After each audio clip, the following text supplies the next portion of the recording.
ಬೆಂಗಳೂರಿನಲ್ಲಿ ದಿನದಿಂದ ದಿನಕ್ಕೆ ಹೆಚ್ಚಾಗ್ತಾ ಇದೆ ಬಿಸಿಲಿನ ತಾಪಮಾನ. ಹೆಚ್ಚು ಬಿಸಿಲು ಬರ್ತಾ ಇರೋದ್ರಿಂದ ಜನರು ಒಂದ್ ಕಡೆ ರೋಸಿ ಹೋಗಿದ್ದಾರೆ. ನೆತ್ತಿ ಸುಡ್ತಾ ಇದೆ ಬಿಸಿಲಿನ ಝಳಕ್ಕೆ. ಬೆಂಗಳೂರು ಮಂದಿ ಹೈರಾಣಾಗಿದ್ದಾರೆ. ಬಿಸಿಲಿನ ಬೇಗೆಯಿಂದ ಪಾರು ರಾಜ್ಯ ರಾಜಧಾನಿ ಜನರು ಪರದಾಟವನ್ನು ಪಡುವಂತ ಸ್ಥಿತಿ ನಿರ್ಮಾಣ ಆಗಿದೆ. ಕಳೆದ ವರ್ಷಕ್ಕೆ ಹೋಲಿಸಿದ್ರೆ ಈ ವರ್ಷ ಫೆಬ್ರವರಿಗೆ ಬಿಸಿಲಿನ ತಾಪಮಾನ ಹೆಚ್ಚಾಗಿದೆ. ಕಳೆದ ವರ್ಷ ಗರಿಷ್ಠ ಉಷ್ಣಾಂಶ 30 ಡಿಗ್ರಿ ಸೆಲ್ಸಿಯಸ್ ಇತ್ತು. ಕನಿಷ್ಠ ಉಷ್ಣಾಂಶ 19 ಡಿಗ್ರಿ ಸೆಲ್ಸಿಯಸ್ ಇತ್ತು. ಮಾರ್ಚ್ ಮತ್ತು ಏಪ್ರಿಲ್ ತಿಂಗಳಲ್ಲಿ ಆಗ್ತಾ ಇದ್ದಂಥ ಬಿಸಿಲು ಈಗಲೇ ಏರಿಕೆ ಆಗಿದೆ ಎನ್ನುವುದು ಗೊತ್ತಾಗ್ತಾ ಇದೆ. ಶಿವರಾತ್ರಿ ಕಳೆಯುವವರೆಗೂ ರಾಜ್ಯದಲ್ಲಿ ಚಳಿಗಾಲ ಇರುತ್ತೆ. ಈ ವರ್ಷ ಈಗಲೇ ಬಿಸಿಲು ಹೆಚ್ಚಾಗಿದೆ. ಕಳೆದ 10 ದಿನಗಳಿಂದ ಸತತವಾಗಿ ಉಷ್ಣತೆ ಏರಿಕೆ ಆಗ್ತಾ ಇದೆ. ಜನರು ಕೂಡ ಪರದಾಡುವಂಥ ಪರಿಸ್ಥಿತಿ ನಿರ್ಮಾಣ ಆಗಿದೆ.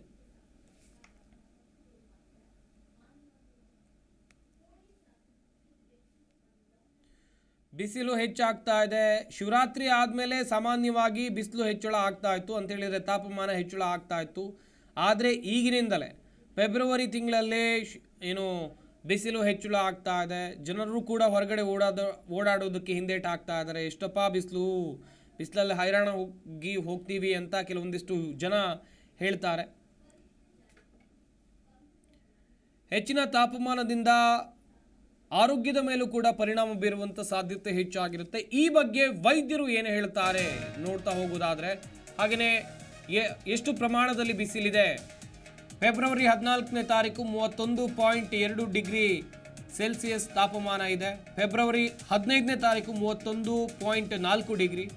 ಹಾಗೆಯೇ ಫೆಬ್ರವರಿ 16ಕ್ಕೆ 30 ಡಿಗ್ರಿ ಸೆಲ್ಸಿಯಸ್ ತಾಪಮಾನ ಅಂತ ಹೇಳಿದರೆ ಉಷ್ಣಾಂಶ ಬಿಸಿಲು ಹೆಚ್ಚಾಗ್ತಾ ಇದೆ. ಜನರು ಕೂಡ ಹೈರಾಣ ಆಗ್ತಾ ಇದ್ದಾರೆ. ಫೆಬ್ರವರಿ 14ರಿಂದ 16 3 ದಿನಗಳಲ್ಲಿ ಎಷ್ಟೆಲ್ಲ ಹೆಚ್ಚಳ ಆಗಿದೆ ನೋಡ್ತಾ ಇರಬಹುದು.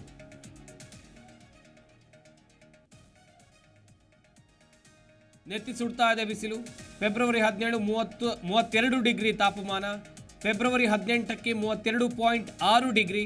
ಫೆಬ್ರವರಿ 17ಕ್ಕೆ 32 ಡಿಗ್ರಿ ಸೆಲ್ಸಿಯಸ್ ತಾಪಮಾನ. ಫೆಬ್ರವರಿ 18ಕ್ಕೆ 32.6ರಷ್ಟು ತಾಪಮಾನ ಹೆಚ್ಚಳ ಆಗಿದೆ.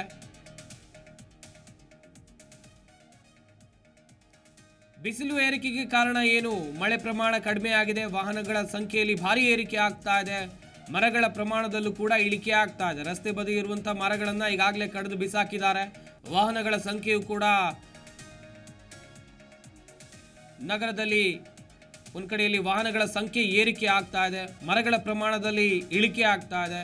ಮರಗಳನ್ನು ರಸ್ತೆ ಬದಿ ಇರುವಂತಹ ಸಾಕಷ್ಟು ಮರಗಳನ್ನು ಕಡಿತಿದ್ದಾರೆ ಅಭಿವೃದ್ಧಿಯ ದೃಷ್ಟಿಯಿಂದ. ಇನ್ನೊಂದು ಕಡೆ ಈ ಬಾರಿ ಸಮರ್ಪಕ ಪ್ರಮಾಣದಲ್ಲಿ ಮಳೆ ಬಂದಿಲ್ಲ. ಮಳೆಯ ಪ್ರಮಾಣ ಕಡಿಮೆ ಆಗಿದೆ. ಹೀಗಾಗಿ ಬಿಸಿಲಿನ ಝಳ ಕೂಡ ಹೆಚ್ಚಾಗಿದೆ.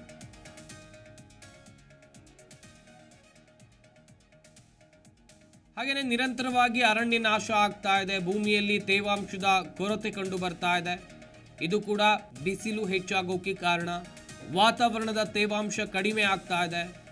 ಕೆಲವೊಂದಿಷ್ಟು ಅರಣ್ಯ ಪ್ರದೇಶಗಳನ್ನು ನಾಶಪಡಿಸ್ತಾ ಇದ್ದಾರೆ. ನಾನು ಆಗಲೇ ಹೇಳ್ತಾ ಇದ್ದೆ, ಅಭಿವೃದ್ಧಿಯ ದೃಷ್ಟಿಯಿಂದ ಮರಗಿಡಗಳನ್ನು ಕಡಿದು ಹಾಕ್ತಾ ಇದ್ದಾರೆ ಅಂತೇಳಿ.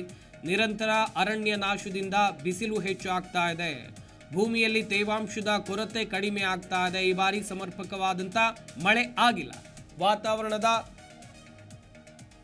ತೇವಾಂಶ ಕಡಿಮೆ ಆಗ್ತಾ ಇರೋದು ಕೂಡ ಬಿಸಿಲಿಗೆ ಕಾರಣ. ಈ ಬಗ್ಗೆ ಇನ್ನಷ್ಟು ಮಾಹಿತಿಯನ್ನು ಕೊಡ್ತಾರೆ ನಮ್ಮ ಪ್ರತಿನಿಧಿ ಮಂಜುನಾಥ್. ದೂರವಾಣಿ ಸಂಪರ್ಕದಲ್ಲಿ ಜಾಯಿನ್ ಆಗ್ತಾ ಇದ್ದಾರೆ. ಮಂಜುನಾಥ್, ಬಿಸಿಲಿನ ತಾಪಮಾನ ಹೆಚ್ಚು ಆಗ್ತಾ ಇದೆ. ಏಪ್ರಿಲ್ ಮೇ ತಿಂಗಳಲ್ಲಿ ಬೀಳುವಂತ ಬಿಸಿಲು ಅದು ಫೆಬ್ರವರಿಯಲ್ಲಿ ಬೀಳ್ತಾ ಇದೆ. ಇದಕ್ಕೆಲ್ಲ ಕಾರಣ ಏನು? ಸಂಪತ್, ಖಂಡಿತವಾಗೂ ಸದ್ಯ ಈ ಬಾರಿ ಅಂದ್ರೆ ಕಳೆದ ವರ್ಷ ಇದ್ದಂತಹ ಮಳೆ ನಿರೀಕ್ಷಿತ ಮಟ್ಟದಲ್ಲಿ ಮಳೆ ಆಗಿಲ್ಲ.